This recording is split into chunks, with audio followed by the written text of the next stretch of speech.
Hello everyone, I am Dr. Srijit BK. In this video, we are going to learn some basics about convection and forced convection. This is belong to module 3.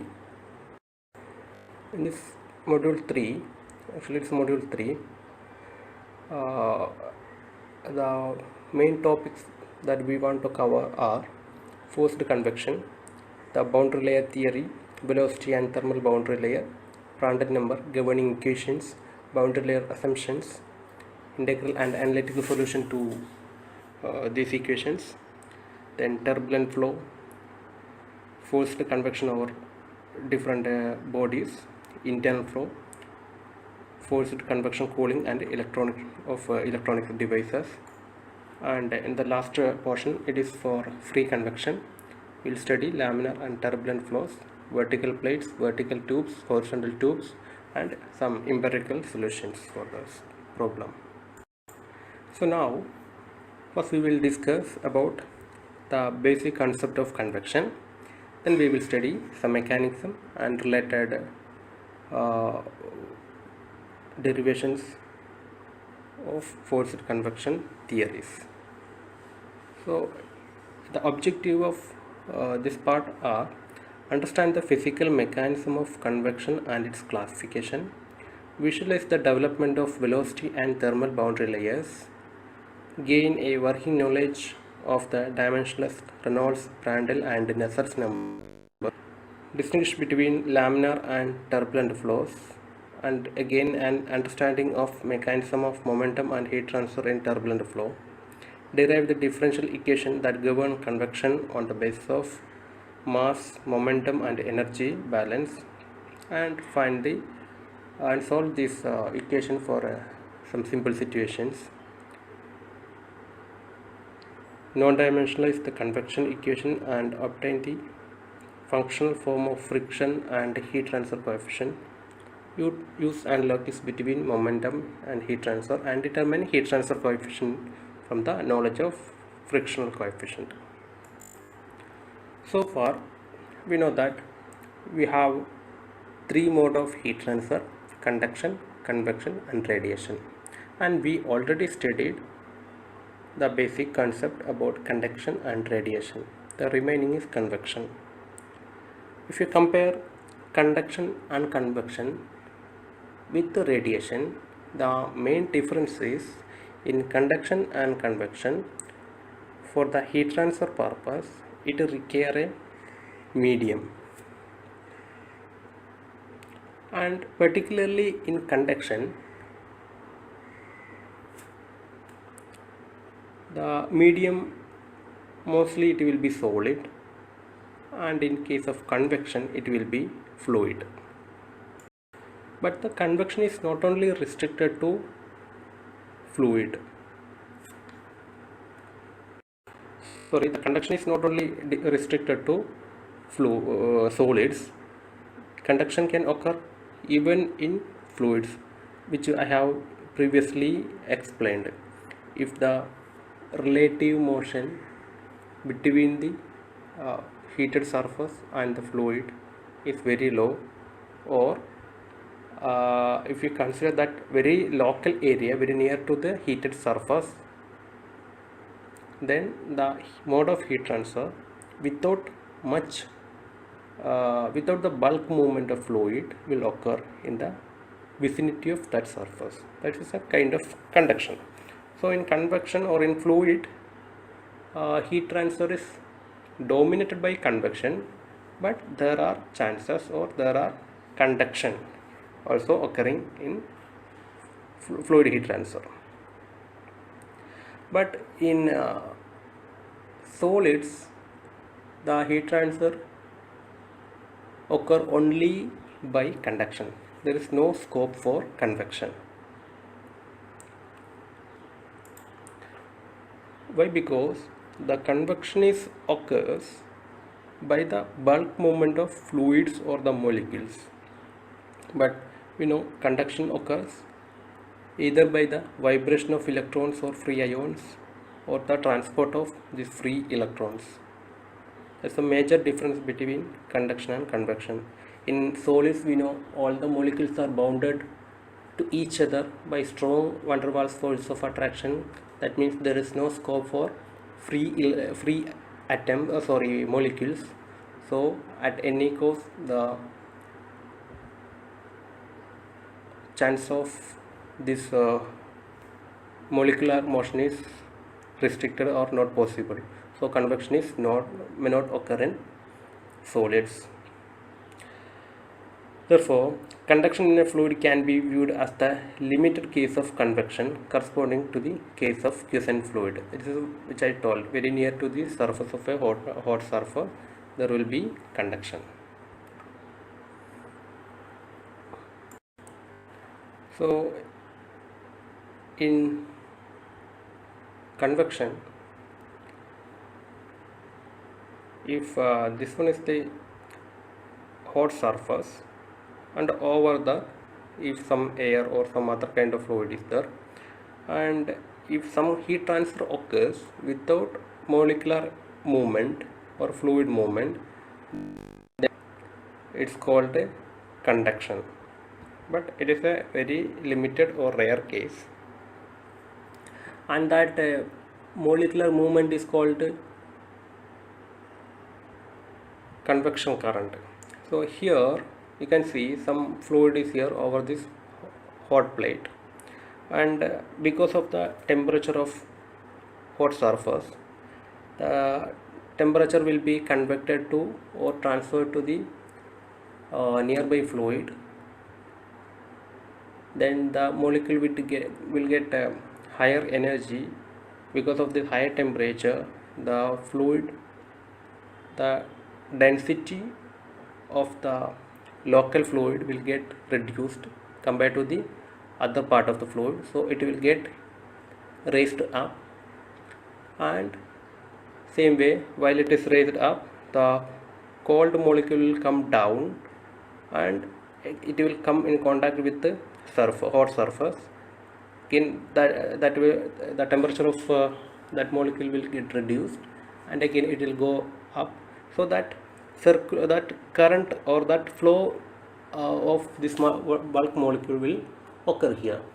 So such a situation is called a natural convection. And you just imagine, over this hot plate some air or some fluid is flowing with the help of some external means like a pump or fan. So it is the flowing in this way. So while it is flowing, it will carry some heat energy from this hot surface. It is not because of the buoyancy force, but it's because of the flow energy or the external induced flow. Such a situation is called forced convection. Now, this forced convection or the convection is enhanced by the mixing of fluid. If the mixing of hot and cold fluid rate is very high, then the convection rate will also be high. So compared to natural convection, the heat exchange rate in forced convection will be high. And also in a single fluid system like this, the rate of heat transfer through the fluid is much higher by convection than it is occurring by conduction at the very near to the boundary. So in the higher the velocity of fluid, the higher the rate of heat transfer because of higher mixing. This convection heat transfer depends on multiple parameters. It depends on fluid properties like dynamic viscosity, thermal conductivity, density, and specific heat of fluid. It also depends on the fluid velocity. It also depends on the geometry through which the fluid is flowing, or the available geometrical area for heat transfer, the surface area, the roughness at the surface of the solid, and also the kind of flow, like whether it's a laminar flow whether it's a turbulent flow or whether it's a natural convection kind of thing, etc. So anyway, the heat exchange rate or Q by A can be written as H into Ts minus T infinity, where Ts is the temperature of surface and T infinity is the temperature of fluid. H is the convection heat transfer coefficient. It is usually written watt per meter square degree Celsius or degree Kelvin. And this is called Newton's law of cooling, which all we have studied previously. And if you multiply it with the area, it will be the total convection heat transfer, which is equal to HAS Ts minus T infinity, where AS is the heat transfer surface area, the solid surface area available for heat transfer.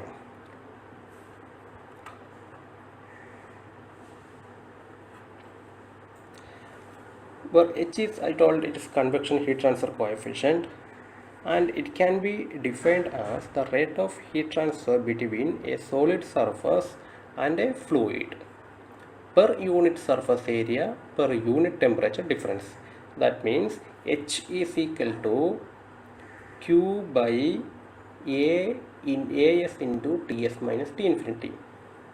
That's why its unit is watt per meter square degree Celsius. Anyway, one thing you can note, whenever we are talking about Q, it is heat transfer per second, but we are not explicitly telling it. It is because of that reason we are putting a dot here. It is heat transfer per second. Usually heat transfer unit is joules, so when it comes joules per second, it will be watts. That's why all the units here coming in watts, watt per meter square, watt, etc. Consider this figure. Here we have a hot plate. A flow is approaching from left side, and this is the leading edge of the plate. So it is about to reach near the plate.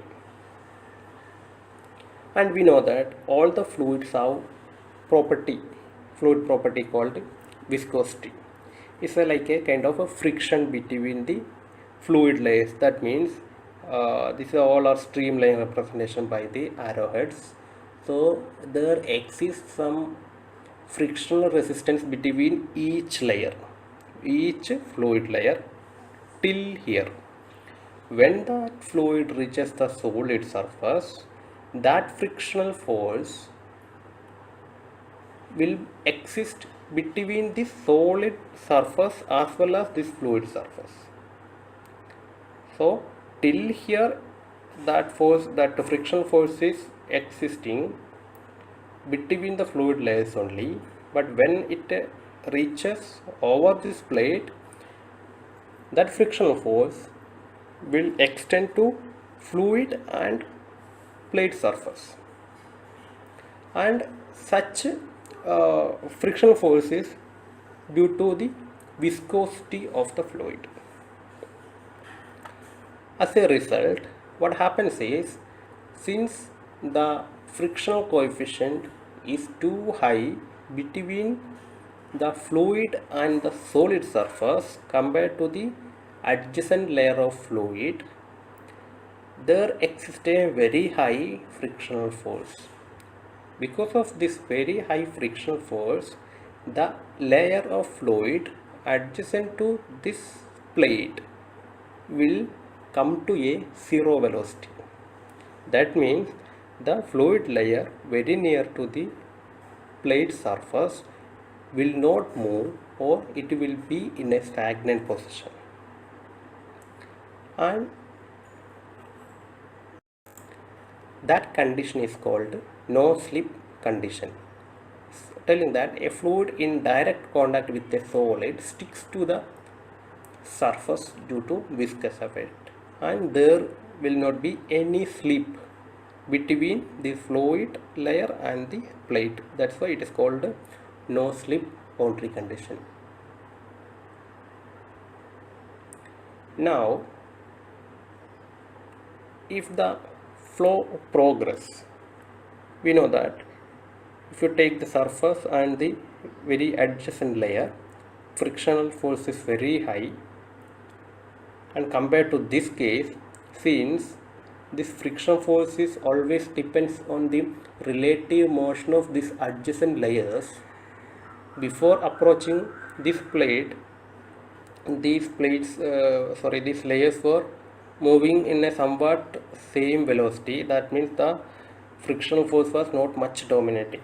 But when the lower layer attached to this plate, there exists a velocity gradient between all these fluid layers. Why? Because the sticks to the plate, then because of that there exists a relative velocity difference between these two adjacent layers. Because of that because of that relative motion, there will be a elevated frictional force or viscous force exist between the extreme bottom layer and the layer just above that. That means the speed of second layer will get slightly reduced. Because of that reduced velocity of the second layer, again there exists a relative velocity difference between third and second layer. So there also elevation in viscous force, and it propagates like that in this vertical direction, normal to the flow direction. That means if we draw the velocity value in x direction or in flow direction with respect to direction perpendicular to the flow direction. That means if you draw the velocity value as a vector in vertical direction, velocity of flow, that means velocity in x direction, how it is changing in vertically.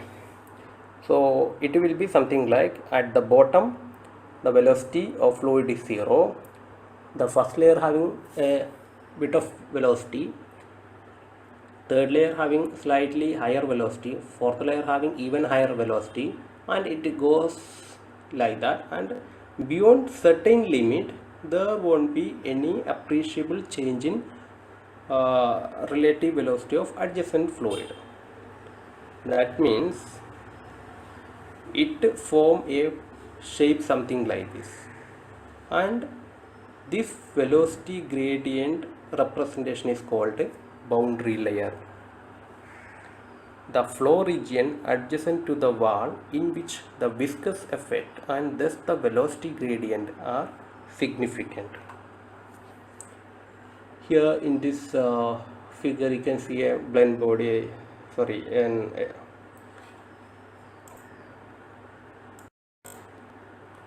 kind of aerofoil.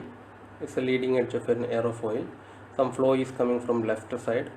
So this white streamline represents the velocity gradient over this aerofoil.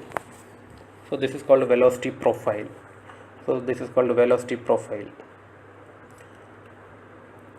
And the viscosity is the ultimate reason for this formation of velocity gradient.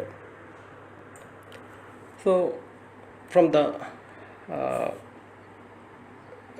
knowledge whatever we have just explained, we know that if we have a heated surface or a solid plate which is having a different temperature than the fluid, over that some fluid is flowing, then the heat transfer mechanism will be, because of the viscosity of fluid, the adjacent layer, the first layer near to the solid surface have zero velocity, and whatever the layers coming after that having certain velocity. That means that heat will be transferred first from the solid surface to the fluid surface is by conduction because of the stagnant layer. From the stagnant fluid layer, the heat will be further transferred by convection mode. So first it will be by conduction through that stagnant layer, then it will be convection by this fluid motion.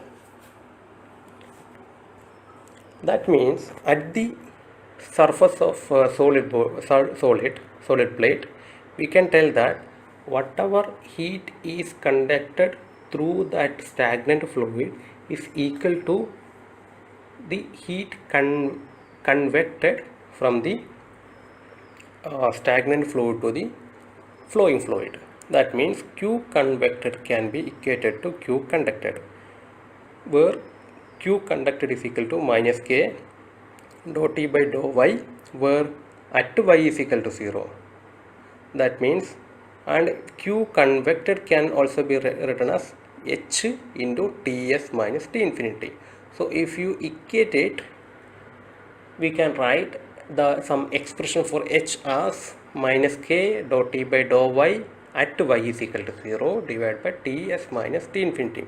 So whatever we have derived is at a particular point, but these properties, many of these property will vary along the flow direction, that means along the length of the plate. Because of that, we have to find what is the average H value. That can be done by integrating this equation with respect to length or with respect to area. Since here the terms are coming in area, even though we are moving in lengthwise, accordingly the area for heat transfer is getting changed. So we are integrating it with the surface area. So we will get something like this, or else if H is equal to integrating length over local Hx, this can also be possible. And now we are going to study about Nusselt number. So Wilhelm Nusselt is developed that correlation, the Nusselt number, and these all are his details. I'm not going through that. If you are interested, you can read it. So we already told that convection actually a complex mechanism which involve many parameters, which include fluid property, geometrical property, thermal property, etc. So dealing a large number of parameters in a single equation is a very difficult task. So in such situations, we usually introduce some dimensionless number which all represent, those numbers represent the effect of all these parameters. Nusselt number is a such kind of one number.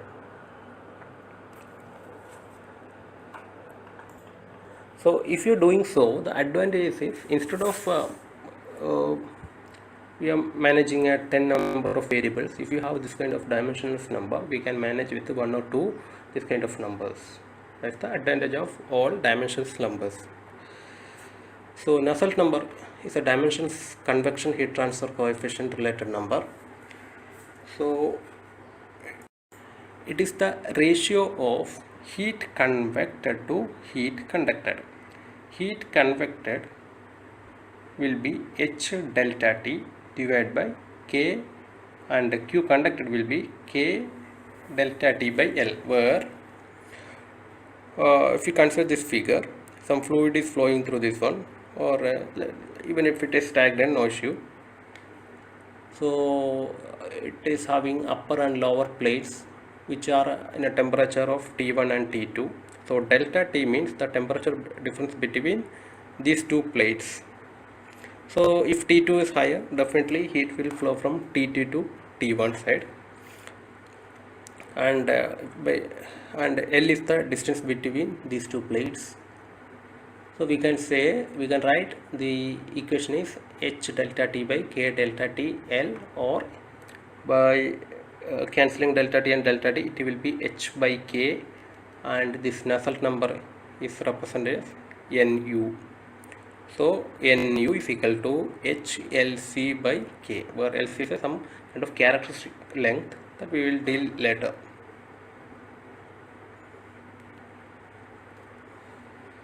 So what's the significance of Nusselt number? The Nusselt number represents the enhancement of heat transfer through a fluid layer as a result of convection related to conduction across the same fluid. That means suppose you are doing an convection experiment, you just want to understand whether by modifying some parameter you want to know whether that convection heat transfer got increased or reduced. So in order to check that one, you can, while you are conducting the experiment, you just measure the Nusselt number. If you are getting higher Nusselt number, that means convection is enhanced. If you are getting lower Nusselt number, it indicates conduction is enhanced. And if you are getting unity value, that means in that phenomena or in that system, conduction is equal to convection. So the larger the Nusselt number, the more effective the convection will be. Now we can see some interesting example in our practical life where we are unknowingly applying this convection concept. First one is we turn on the fan on hot summer days to help our body cool more effectively. Higher the fan speed, what happening, higher will be the flow velocity of air, higher will be the Nusselt number, higher will be the convection heat transfer. We stir our soup and blow on the hot slice of pizza to make them cool faster. The air on windy winter days feels much colder than it actually is. The simplest solution to heating problem in electronic packaging is to use a large fan, especially in laptop, everywhere you can see cooling fans. So these all are some practical example for this convection. Now we will see some different kind of fluid flows. First thing is viscous and inviscid or non-viscous flow. Viscous flows in which the frictional effect are significant. That means fluid having some viscosity. Inviscid flow. In many flows of practical tests, there are regions where viscous forces are negligible or small compared to the inertial or pressure force. So in a single flow itself, viscous and inviscid flow occurs. For example, you consider the boundary layer flow, which we just told. Very near to the surface, the solid surface, the significance of viscosity is very high compared to which is at higher fluid layers. This is what shown in this figure. Now external and internal flow. The flow of an unbounded fluid over a surface such as plate or a wire or a pipe are called external flows, like open channel flow, river flow, etc. Where the fluid is not bounded with solid boundaries. Internal flow means if all the solids the fluid is surrounded by some solid boundaries and flow is occurring inside that boundary. Such a flow is called internal flow, like flow inside pipe, the pipe flow, etc. So water flow in a pipe is internal flow and air flow over a ball is external flow. Here it shows a air flow over a tennis ball. The flow of liquid in a duct is called open channel flow. If the duct is only partially filled with the liquid and there is a free surface, so in duct flow or open channel flow there will be one surface is open to atmosphere. Now compressible and incompressible flow. If the density of flowing fluid remains constant throughout the flow, it's called the incompressible flow. The example is all liquids, most of the liquids like water. If you take a certain quantity of water and if you pressurize it, its volume is not going to change. That means its density is not going to change. So such fluids or such flows are called incompressible flow. Now compressible flow, if the density of fluid changes during the flow process. Example, high speed air flow or gas flow. So such a flow, the high speed flow, are called coming under compressible flow. So it is defined by the compressibility is defined by a number called Mach number. Mach number is equal to the ratio of speed of that particular fluid flow divided by speed of sound in air. So fluids flowing in very high speed usually comes in rocket propulsion, spacecraft, etc. So in such case, we always tell the speed of that object or that rocket in terms of Mach number. If Mach number is 1, we call it a sonic flow. That means speed of flow is equal to speed of sound. And if it is greater than 1, it is subsonic. If it is less than 1, it is subsonic, and greater than 1, it is supersonic.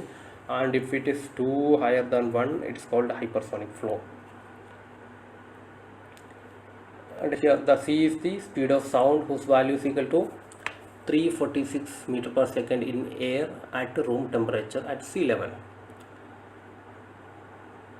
In certain situations, the gas flows can be considered as incompressible if the density changes occurring under 5%. That means if the Mach number is less than 0.3, the gas flow can also be considered as incompressible flow.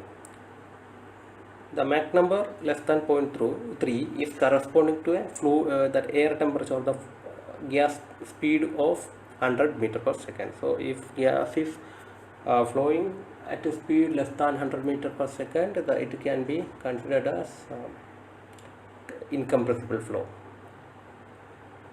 Now it is laminar, turbulent and transition flow. Laminar flows are highly ordered fluid motion characterized by smooth layer of fluid.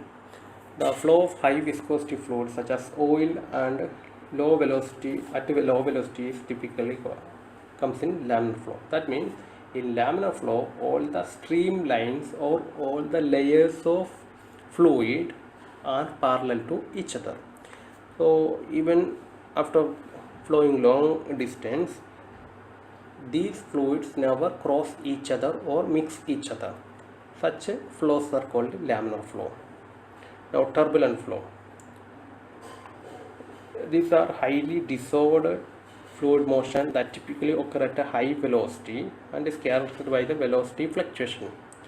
The flow of low viscosity fluid such as air at high velocity is called will be result in turbulent flow. That means in turbulent flow, the streamlines may not be parallel. It may cross each other many times, it mix each other, and also the fluid properties will be fluctuating. Fluid properties like especially like velocity will be fluctuating. Sometime it will be high, sometime it will be low, sometime it will be zero, like that. But in laminar flow, the fluid properties including the velocity will be constant everywhere. If you consider laminar flow over a plate for a long distance, this laminar flow gradually converted into turbulent flow. That means there is a region in that flow regime where the transition occurs from laminar to turbulent. So that region is called a transition flow, or the flow occurring in that region is called a transition flow. So this is some photographic of laminar flow, then it's a transition flow, then finally it is coming to turbulent flow. Natural and forced flows. A fluid is forced to flow over a surface or through a pipe by some external force or pump. Then such flows are called forced flow. Pumping of water to water tank or any kind of pipe flow can be considered if that flow is through some external means, then it is a forced flow. Natural flow means the fluid motion is due to the natural means such as the buoyancy effect or a density gradient, then which manifests itself as the rise of warmer fluid and mixing of this warmer and cooler fluid. Then such flows are called a natural flow. Steady and unsteady flow. You consider a flow over a flat plate and you are standing in one point on that plate. When that fluid crosses you, that means crosses that particular point, if there is no change of fluid property with respect to time, then such flows are called steady flow or steady state. You are not moving along with fluid, you are standing at a particular point and checking the velocity of fluid passing through that particular station. If the velocity is not changing, you can say it is a steady state.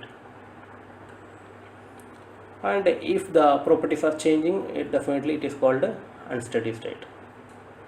So in terms of uniform implies no change with the location over a specific region.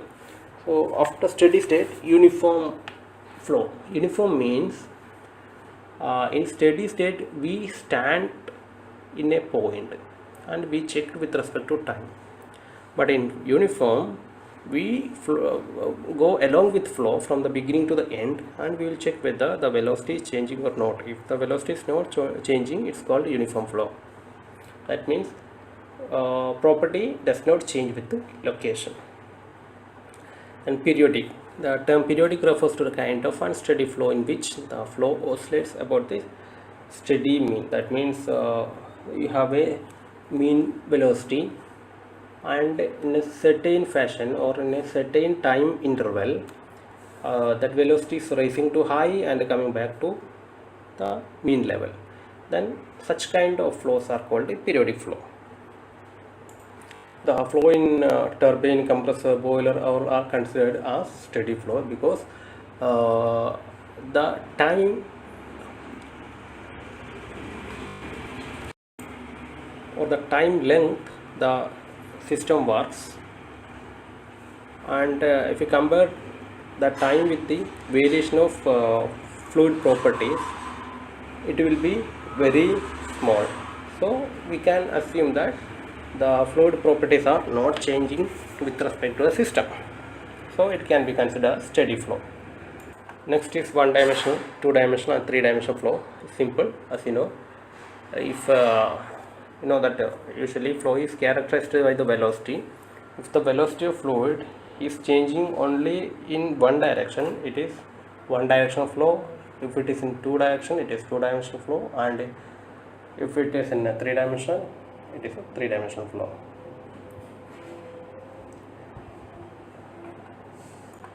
You consider a flow through a pipe. This is the entry of the pipe. At this position, before entering into inside the pipe, since say that a fluid is coming from a open space which is not bounded by any solid boundaries, then the velocity profile will be like this, parallel to each other and having equal length, because the relative friction is negligible and relative velocity will be equal. Once it entered into this tube, the layer very adjacent to the pipe surface will get stick onto that surface, and which make a velocity variation something like this, and the flow propagate through the pipe. The velocity variation will be something like this, something like this. Ultimately it will achieve a certain shape which does not change further. So this shape of velocity profile which exists throughout the length of pipe is called velocity profile at a fully developed condition. Is called a fully developed condition. And the velocity profile from the entry to this fully developed condition is called developing velocity profile.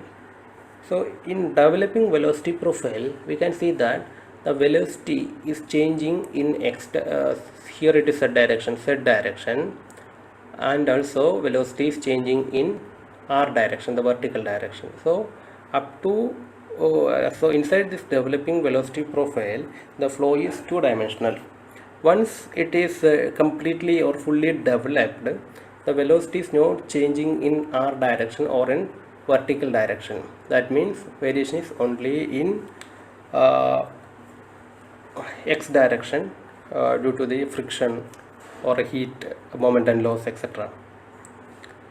So it is a one-dimensional flow. Now we will see what is velocity boundary layer. The region of the flow above the plate bounded by a length delta in which the effect of viscous shearing force caused by fluid viscosity are felt. Or we consider this flow, some flow is here which is approaching a plate. So as I explained previously, once it started flowing over the plate, there will be velocity gradient in y direction because of the viscosity, and that velocity gradient will be significant only up to a certain height, beyond which all the velocity vectors having same length. So the length delta up to which this velocity change occurs, or the velocity vector size is increasing, that length or that height delta is called boundary layer thickness. Or mathematically, the boundary layer thickness delta is defined as the distance y, that is distance perpendicular to the flow direction or distance perpendicular to the surface or the plate from the surface, at which the the velocity in the fluid layer is equal to 0.99 of mean velocity of flow. The V, capital V, is the mean velocity of flow or the initial velocity of fluid before entering the plate. So I told it is increasing. At a certain point, velocity will be equal to 0.99 of this velocity. So that height is called boundary layer thickness. And now you consider, if you consider the region where this effect exists, that region is called the boundary layer region. You consider this flow. This is the shape of boundary layer. How we are getting this shape? It is having in the beginning, just understand this is having three regions: laminar, transition, turbulent. In time being, we will think only about laminar. What is this shape?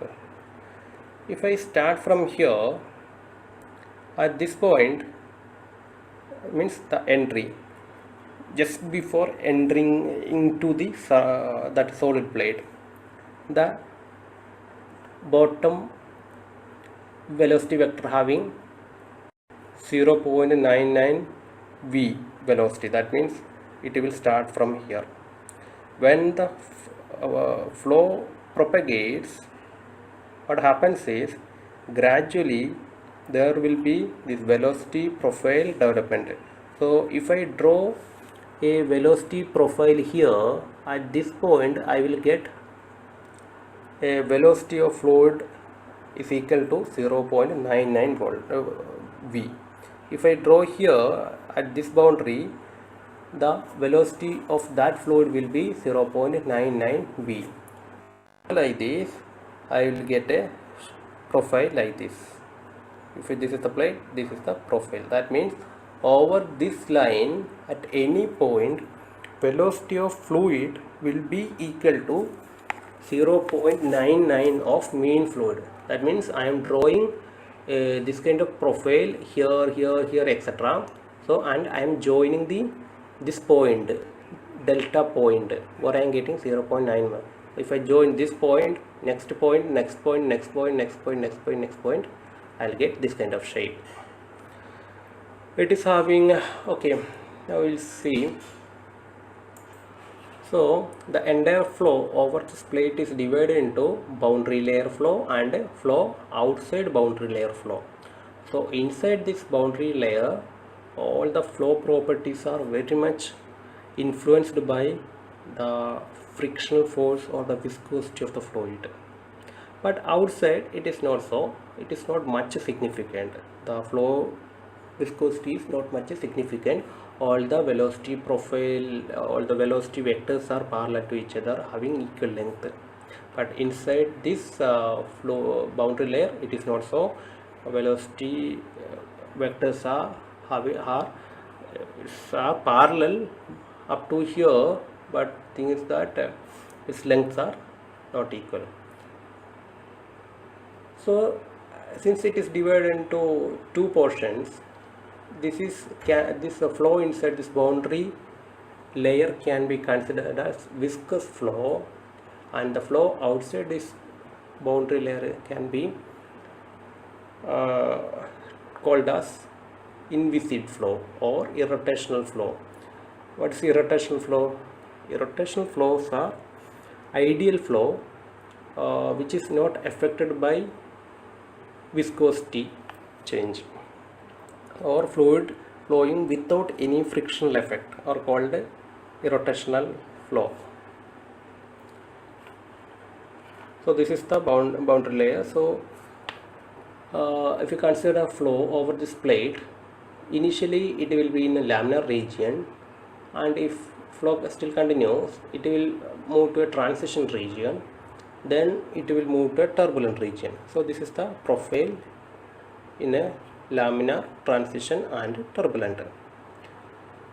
So here all the velocity vectors are parallel, here all are in a zigzag or mixing condition, and you can see even turbulent boundary layers are subdivided into, from the bottom it is viscous sublayer, buffer layer and overlap layers. Anyway, you just understand name, because these all are advanced topics, no need to study.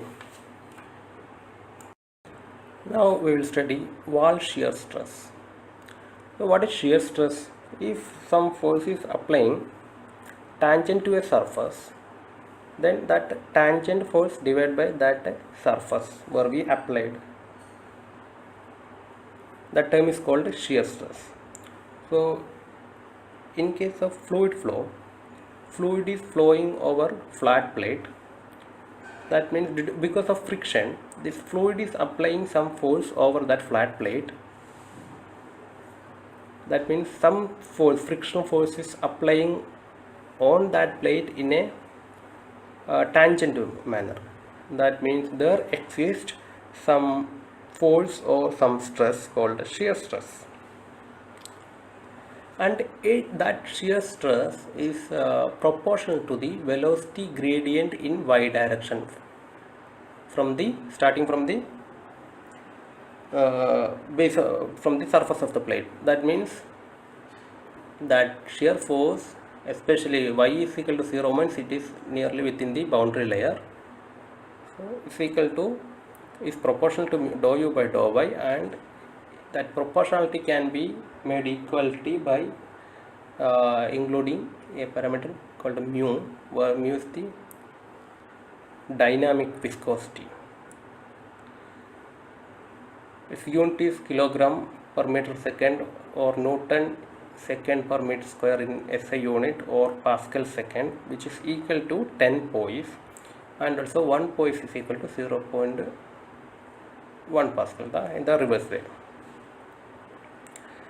The fluid that obey this relation, the above relation, tau is equal to mu into tau u by, this is a linear relation, is called Newtonian fluid.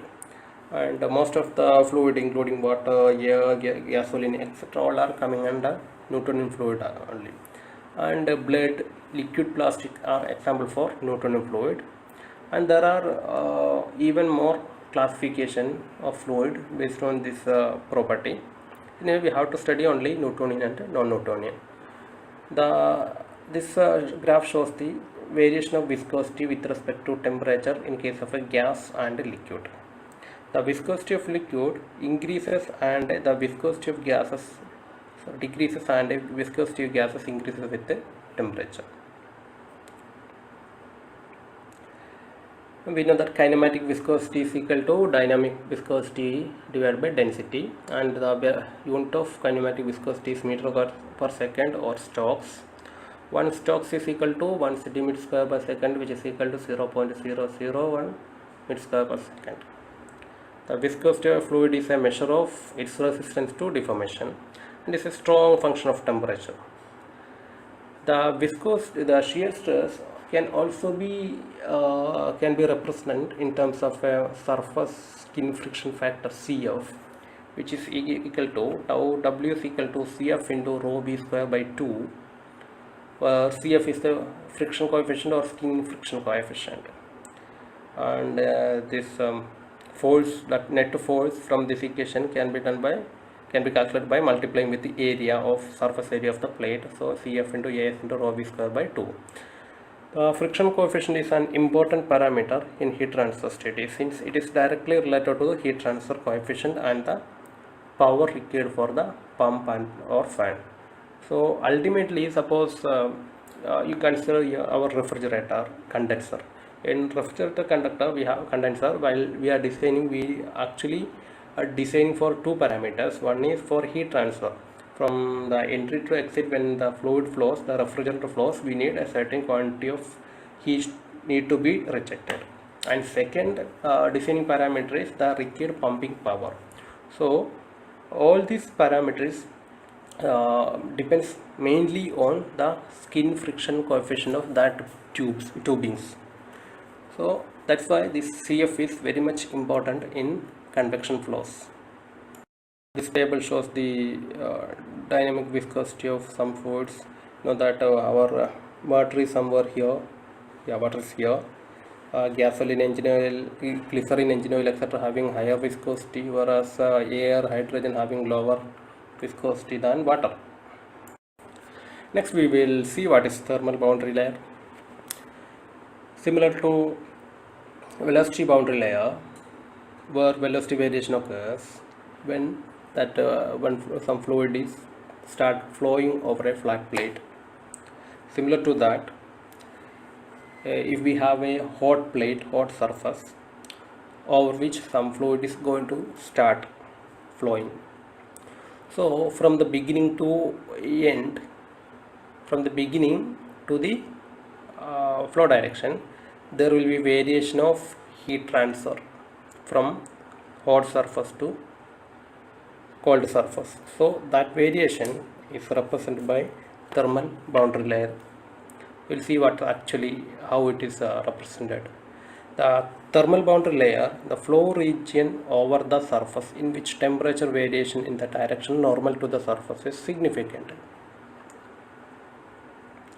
That is, the thickness of thermal boundary layer delta at any location along the surface is defined as the distance from the surface at which the temperature difference is T minus Ts, where T minus Ts is equal to 0.99 into T infinity minus Ts. That is, where T is the temperature, Ts is the surface temperature of the plate, and T infinity is the fluid temperature. So this is the vertical similar to velocity boundary layer. Here there will be temperature difference gradient along y direction.